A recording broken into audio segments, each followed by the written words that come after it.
Wholeness. Welcome to Silvertree Rune Readings. My name is N.R. Silvertree. I welcome you here into this space.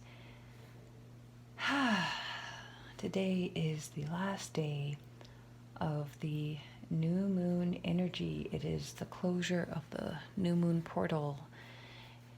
And we are here together. If this video finds you well, I am very happy. If this video finds you where you're kind of in a slump, I hope that it brings you back into balance in some way.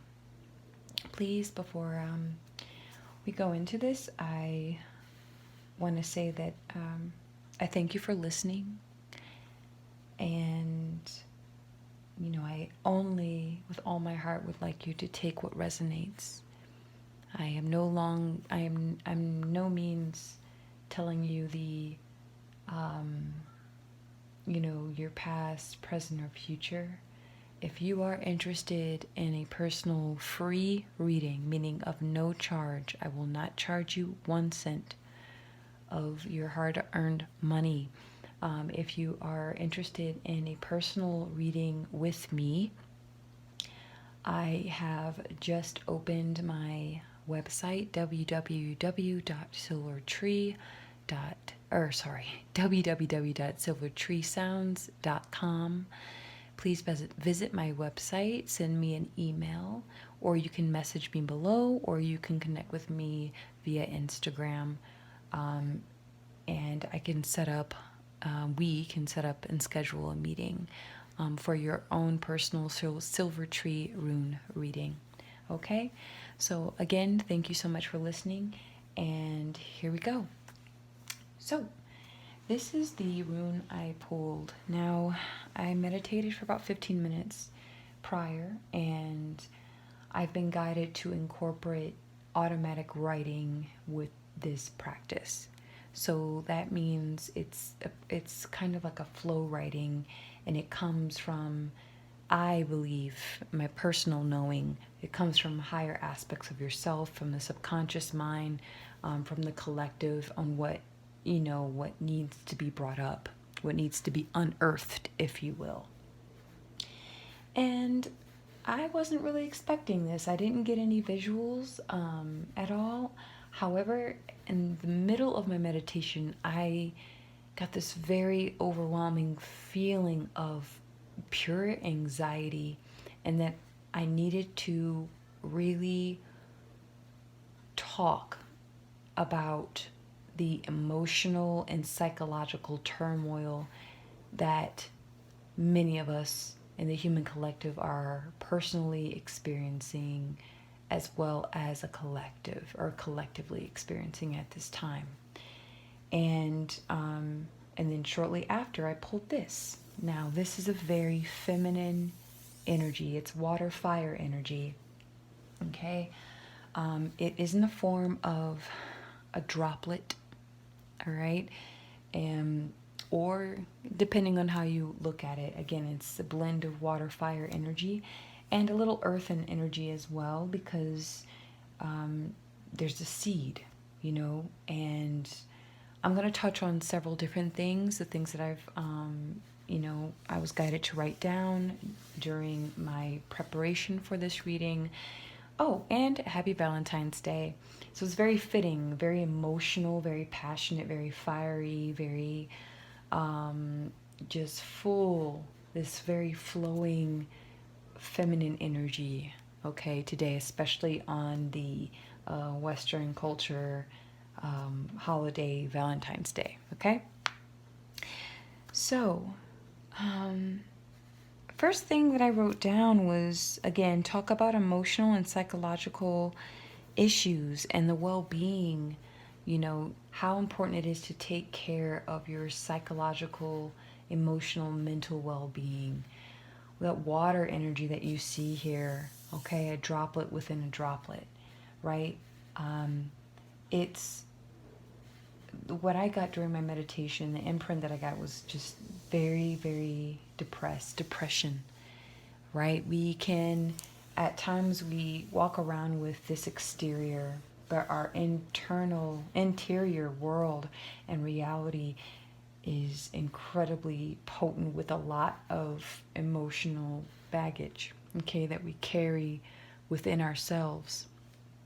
And sometimes we have this armor to protect us. We have this exterior part of our emotional body to protect us from, the outside world, right? They say, don't care what people think about you.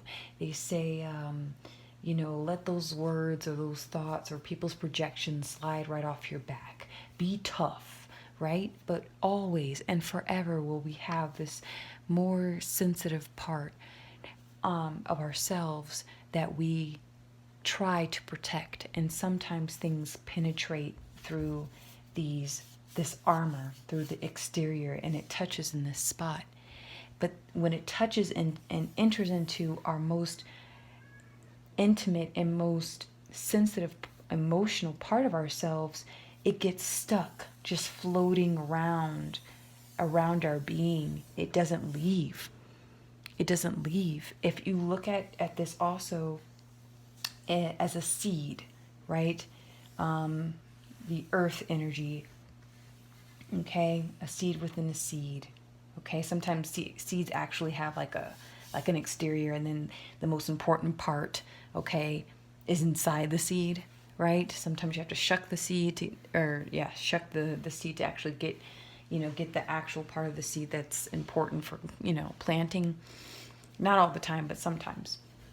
Some plants are like that. But my point is, what I'm getting from the collective is that this armor is being penetrated any and everywhere we turn. And with this penetration is the planting of seeds that don't belong in our fertile grounds, that don't belong in here. But they get stuck and they grow and they harden the shell here. It hardens the exterior wall. And, at times, and I'm going to tie loneliness into this too, because that's what came up in meditation. You can be married and be alone. You can have children and be alone. You can have the greatest success with your business and be alone, or feel lonely. Sorry. You can be married and feel lonely. You can have children and feel lonely. You can have dozens and dozens and dozens of friends and still feel lonely. You can walk down or go to a club or go to some kind of social event and you're surrounded by hundreds and thousands of people, but you still feel lonely. I touched on this in a previous video a little bit about aloneness, the difference between lonely and how, there's power in aloneness. But with depression and, with being lonely, many people are feeling stuck, like just emotionally stuck. They can't place their emotions, these seeds that have planted themselves in their energy bodies. They're just launched in there and they can't break out, right? And then that it hardens the armor. It hardens it to the point where nothing can get in. Love can't get in. Joy can't get in. Kindness can't get in, because we're so full. We are so full of bullcrap within our emotional bodies. And I really, really, really, really feel for those suffering in depression. I think depression is probably one of the most loneliest anything psychological is incredibly lonely, because it's like you on the outside and your exterior, you have your persona, you have your smile, you have your eyes, to give off the signal to the person you're speaking with, or that you're engaged in what they're saying, but inside you're dying and no one can hear you scream.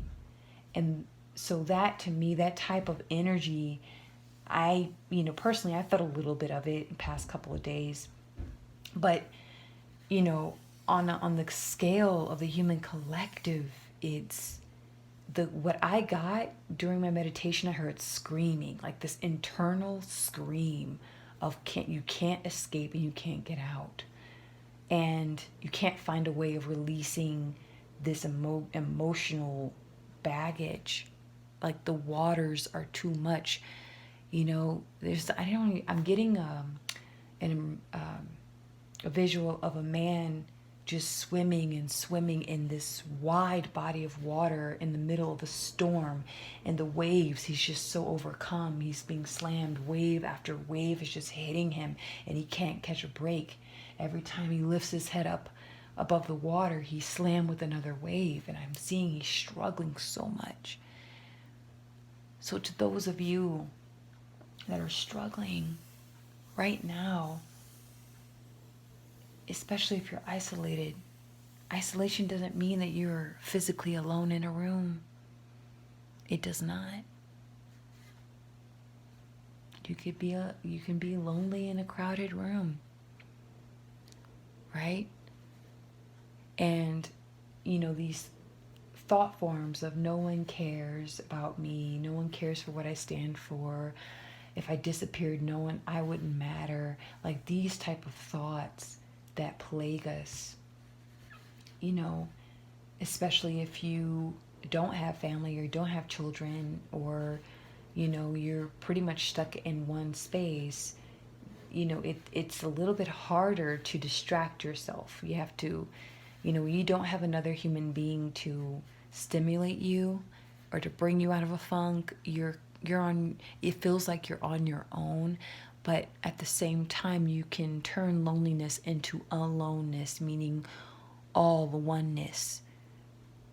When we are alone, we have an opportunity to turn that and move forward in a space of empowerment. But, I hear the argument of, oh, well, not everyone can turn loneliness into aloneness, Naja.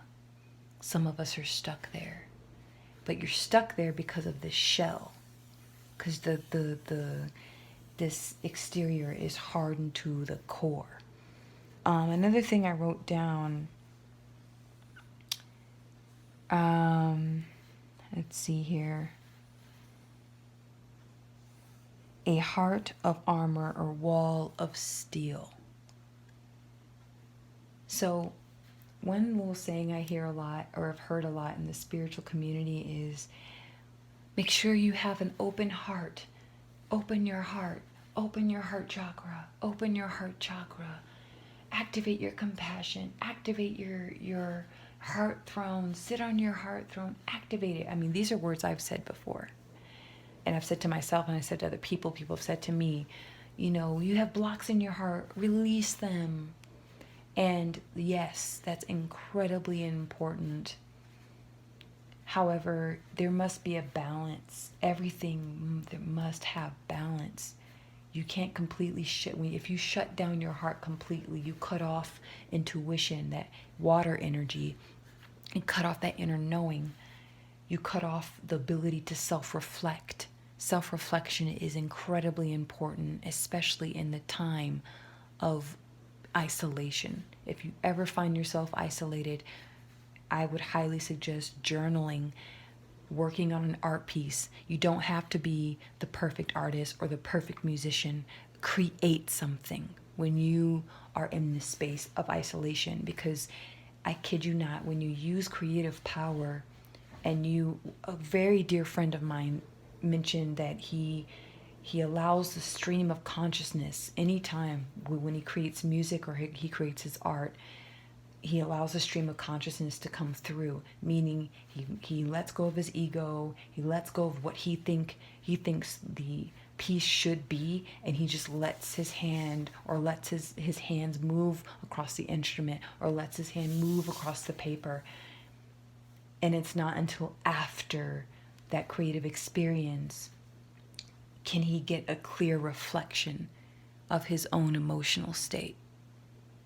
And it's incredibly therapeutic to use isolation for your emotional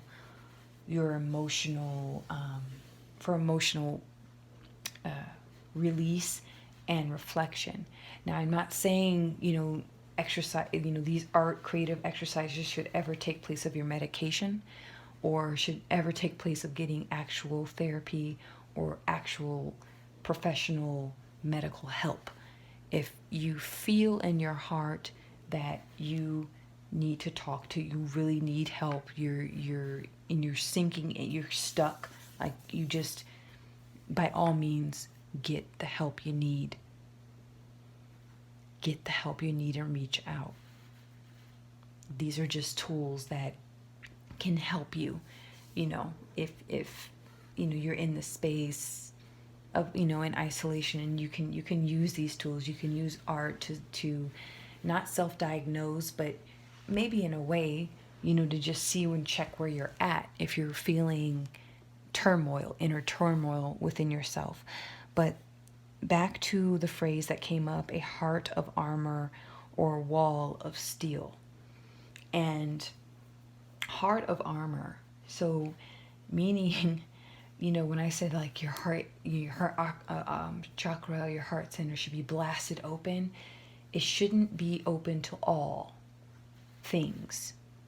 This is where sovereignty comes in, right? You don't want to walk around with your heart so wide open that you let people take advantage of you, or that you open so many doors of mysterious, your own, you share your mystery, and you share the secrets and the unknowns with people who are undeserving. It takes wisdom. It really takes wisdom to mature that part of ourselves, because I feel also desperation in this energy where, people out there, including myself, like, I'm like, how can I connect with people? How can I connect with people? And, I mean, in my case, I'm using my own creativity and spirituality and, my own authentic self, and developing that through these readings and through my music and through, focusing on, building my future, things of that sort. But, I lost my train of thought. I'm so sorry. Okay, I'm being guided to focus on the heart of armor. But most importantly, I focus on kindness. Focus on kindness, being kind when you do feel like you need to protect your heart in any shape, or shield your heart from things that are undeserving or from disagreeable energies out there. Be kind. You don't have to be mean. Be kind to people, okay? Just kindness goes a long way. When someone disagrees with you, but they're still kind to you, to me, that says that their heart space is in balance in some way, okay? But if someone is really disrespectful and nasty to you, and they just block you, that can be, for me, when I get that type of vibe, I'm like, okay, I understand that they have boundaries, but they're also being kind of cruel with that. So there's fear there and pain. So I'm going to make my way into the next topic here, the mother and father wounds of fire and water, right? So, and I know that I said that the water and fire is of feminine, divine feminine energy. For me, this is my own personal interpretation, but I'm not going to leave out the father. I'm not going to leave out the masculine energies out of this reading, because it's very important. Some of us, if we go way, way, way, way back in our childhood, we have issues with our mother, we have issues with our father, we have father wounds. One of the biggest wounds is having an absentee father, or a mother who's emotionally unavailable. Those things are critical for human development, and without those things as your foundation,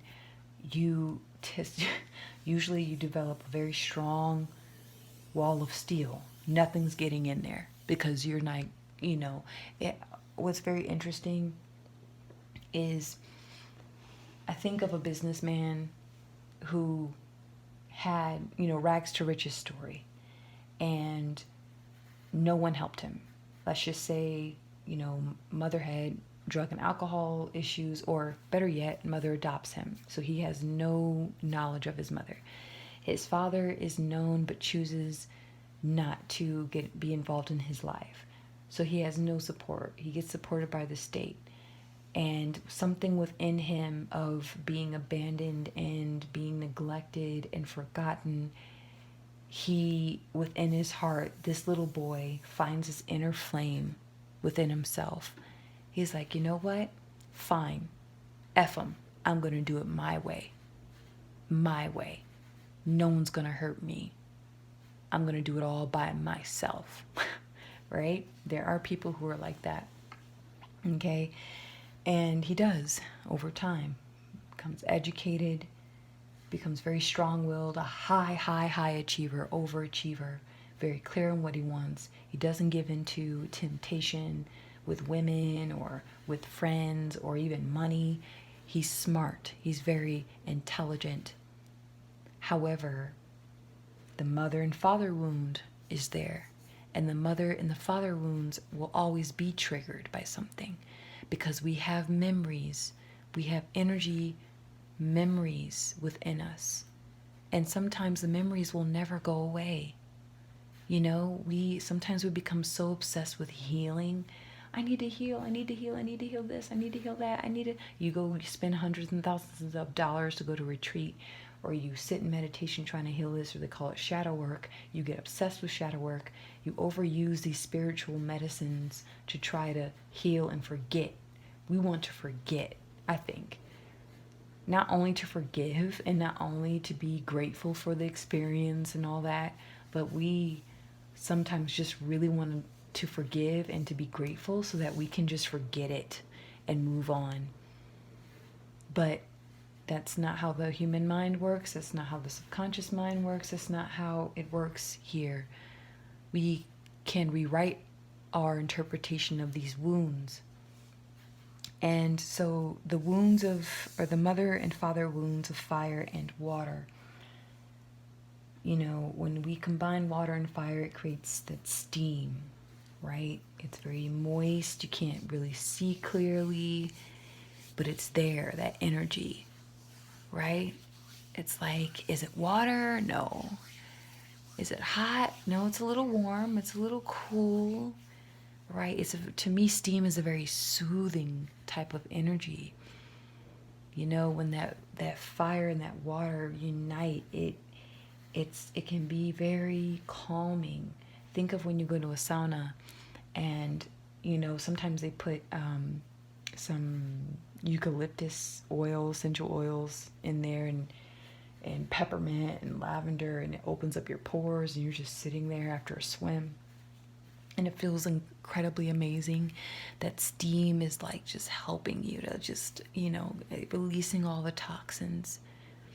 So the combination of, I'm a water fire combo. Okay. I do have some earth in there too, but I'm a water fire combo. And meaning I'm Scorpio, Aries, and then in Vedic astrology, I'm Scorpio, Sagittarius, Scorpio and Pisces. So I'm very much, in this, it's very feminine type of energy. And, but needless to say, we can use the memories of our wounds to create a new type of energy, a very calming experience for ourselves. When we combine the fire water energy to create a steam, the steam that can be very purifying, right? And you can use this steam to energize, right? To energize an engine, right? To create something new, to create a different perspective. I have mother wounds. Okay, my inner child is very, very sensitive. And, you know, personally, I'll be transparent here. One of my wounds is fear of emotional abandonment, not being not being unimportant, being, you know, when someone looks at you and they say, oh, you're not really all that useful, you know, why should we keep you around type of energy. Where, you know, anytime I don't feel useful, or anytime I don't feel needed or wanted, and this is across the board, from my, you know, working professional life to friendships, relationships, it's very present within me, and that ties down to this mother water wound here. And I have my father wounds too. It's, you know, there's a lot of fire energy with fire energy with my father. Where, you know, when we're having conversations, it's very emotionally charged, and we tend to over talk each other a lot. We'll be talking about the same damn thing, the same topic, and we're just like overlapping each other. And it causes wounds. In some way, he feels like he's not being heard, and in some ways for me, I feel like I'm not being heard. And it causes this whole other energy between us that can be very lonely and isolating. You know, the closest people to you, you know, and it's like, ouch. Like, you know, so my it's almost like my mother wound is icy, like the water has frozen completely. And with my father, there's warmth there and kindness, but sometimes it can get a bit too hot, and it like I can get burned. You know, like it's like it's like that, you know. And I'm talking about, this is my own spiritual interpretation of my energy cords with my parents. So I did get a little personal there, but it, you know, that's my truth. That's my interpretation of my, you know, and I know that there's my experience, their experience, and then the experience, and we can't get caught in one or the other. We have to have this omnipresent approach to the relationships that we have with people. Meaning, I can't just be all up in my wounds all the time. Oh, they did this to me. He did this to me. She did this to me. And I can't be obsessed with them. Oh, they did that. She did that. He did that. No, I have to experience what I'm feeling, have compassion to what they're feeling, and also seeing the bigger picture. And that is what is most important with the heart center. Not getting so over empathic that you become codependent, but you're not so cut off from your heart that you can't listen. You can't actively listen to someone. So it is a dance. Life in this realm will always be a dance. It will always be this crazy, crazy, crazy ass dance. Excuse my French. But I just wanted to really pinpoint the importance of realizing the fire-water connection with the mother and father wounds. Okay? Now, if you are whatever you claim to be, but if you have more feminine energy within yourself, you know, you have to just really sit with yourself and say, what are my wounds with my mother? And are they true? Sometimes things happen to us, and then we construct our own interpretation. We get caught up in the story, or a story we create for ourselves, but then we carry that with us in here, right? We plant that seed inside of our emotional body, and it just sits there and it calcifies. And you know, the same with our father. Like it's the same concept. We just sit there and we create our own stories. But the most important thing is you have to always revisit and reflect. Use that water energy of the heart to sit down and ask, okay, what is the story behind this trauma I'm feeling towards my mother? What is the story and feelings that I'm feeling towards my father? are they relevant to how I'm living my life now? And if they are relevant to your life, and they're playing out in your physical reality and mental reality, and you know in many parts of yourself, you really have to work with that. If you're in a really good place, and you've expanded outside of that story and that narrative, but that it keeps like coming back in here, then you can let it go. Okay, so that's where I'm gonna stop with the mother and father wounds of the fire and water energies. Let's see here. Another thing that came up when I was writing automatic writing was this phrase, planting quiet seeds. Planting quiet seeds. Now, I don't know how this ties into the emotional. Okay, I'm gonna save this for the end, because this deals with the more of earth energy. So I'm gonna save that for the last. But I want to touch on another phrase here. So another one that came up was ghost in a shell. And ghost in a shell, now to me it comes from some kind of anime movie thing. The concept's actually very interesting. But if I understand it correctly, the girl's consciousness, or the person's consciousness, can survive in a cyborg, or a AI robot being. Okay, super, not superhuman, because it's not human, but ghost in a shell is like something that's been synthetically made in the image of a human, and then the consciousness that's downloaded into that entity can survive. And that's something that can happen, or it can be activated when you go long terms, long-term shutdown of the heart center, right?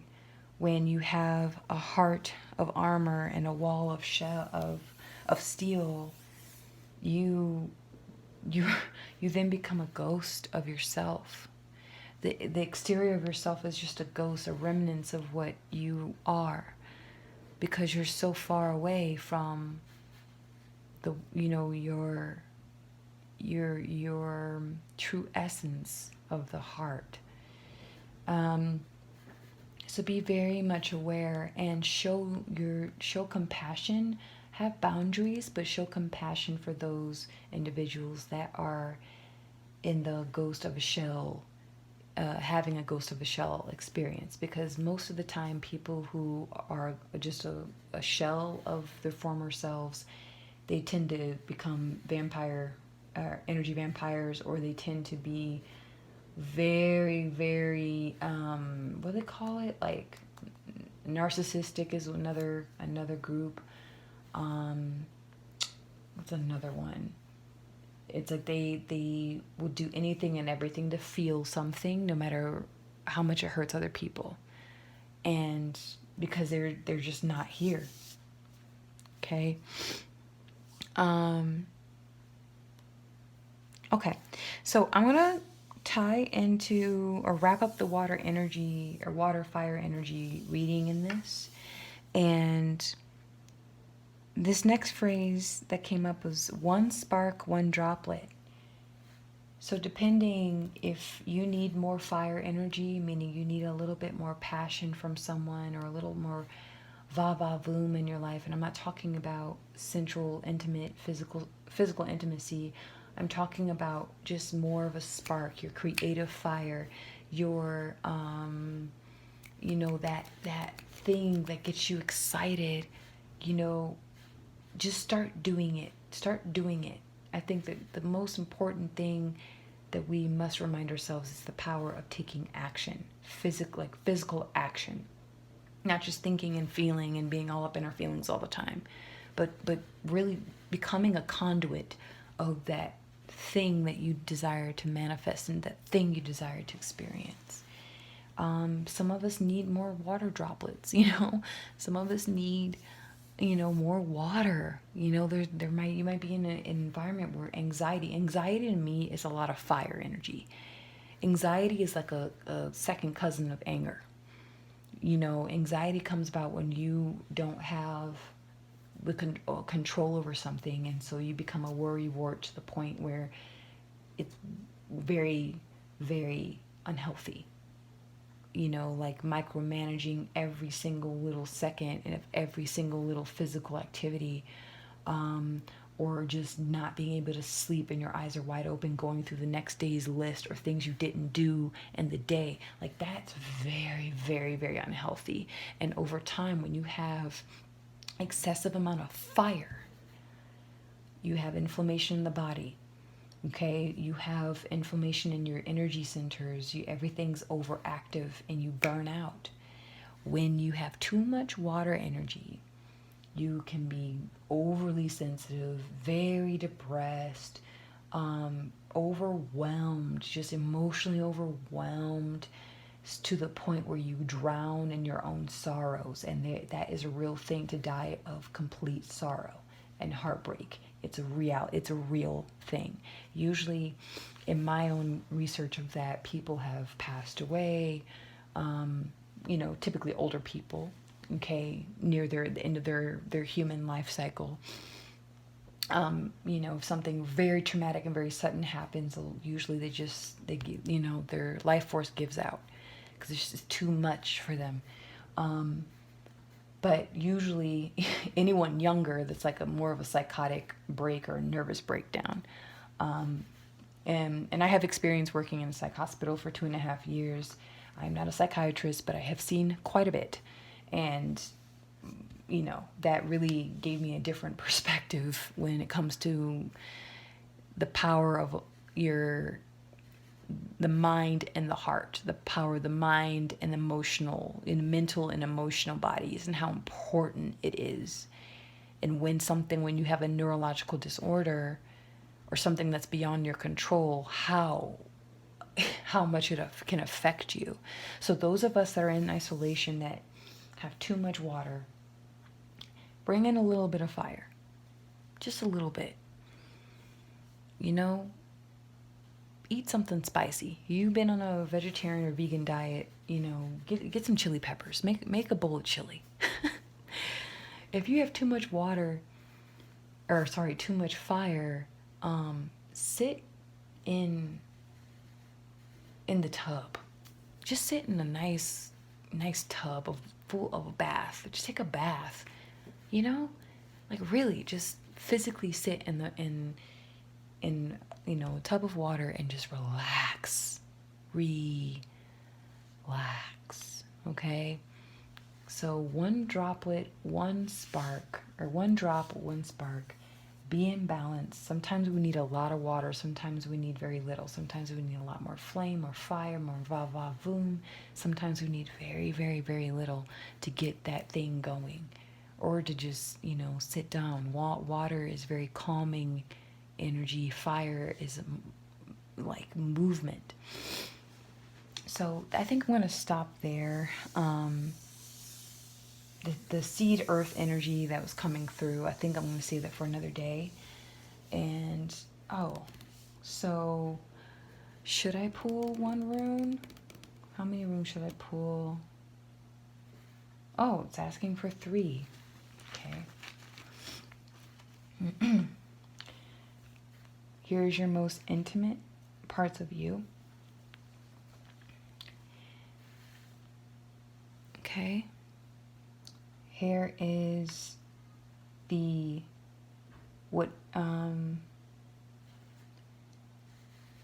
here's what comes through the filter, okay? What comes through our shield, our armor. And then here is the outside world, okay? Now, within ourselves, our most intimate pieces, we have, again, the path, the new path, the breaking of a cycle, going your own way, just be very mindful and heartful that, you know what, despite everything, it's okay. You don't have to break every circle, every relationship to go your own way. You don't have to. Or you can, right? Just be mindful. Don't shut out everything. Allow new relationships and new bonds to come your way, and nurture the old ones, the ones that you desire to keep. But you don't have to accept everyone into your space. You don't have to release everyone from your space. Okay? So be in balance of that when it comes to your innermost intimate and mysterious parts of yourself that you only show to certain people. And then this is what's coming through here, which is a concern for me, because I see this, the broken arrow, meaning there's stagnation. You know, within our energy bodies, we have many, not just the three. The three main ones we have are our physical body, emotional body, mental body, but we have many different layers in our energy field that we can only most people can only physically pick up the physical form. But this in this in between, okay, when it comes to our emotional state, a lot of stuff's getting stuck inside us as a human collective, and it's stagnant. And so we're creating our own, we get stuck in our own turmoil. But this is why it's so important to connect with your inner, most intimate feelings and relationships to help you through this stagnation. What's going on in the outer shell? Now, this came up, but this is what I saw. An arrow carrying all this energy here. Look at all that energy. And then this little dot is you. So all of this is coming your way, and you're overwhelmed. Look at that. You're overwhelmed, and that's okay. It's a lot of energy coming through, okay? Especially during Mercury retrograde. So I'm going to stop there. Thank you so much again for listening. If you would like to schedule a private reading with me, please comment below. We can exchange email addresses. My website is www.silvertreesounds.com. It's a new website. It's a very simple website. Just send me a message and I'll get back to you as soon as possible. Or you can check out my Instagram page and send me a private message that way. And we can set up a schedule for your reading. I hope this finds you well. If you are not well, may wellness come to you, and may you accept it with an open heart and allow that one drop, allow that one spark to ignite you, to ignite your spirit. Okay? Thank you so much for listening.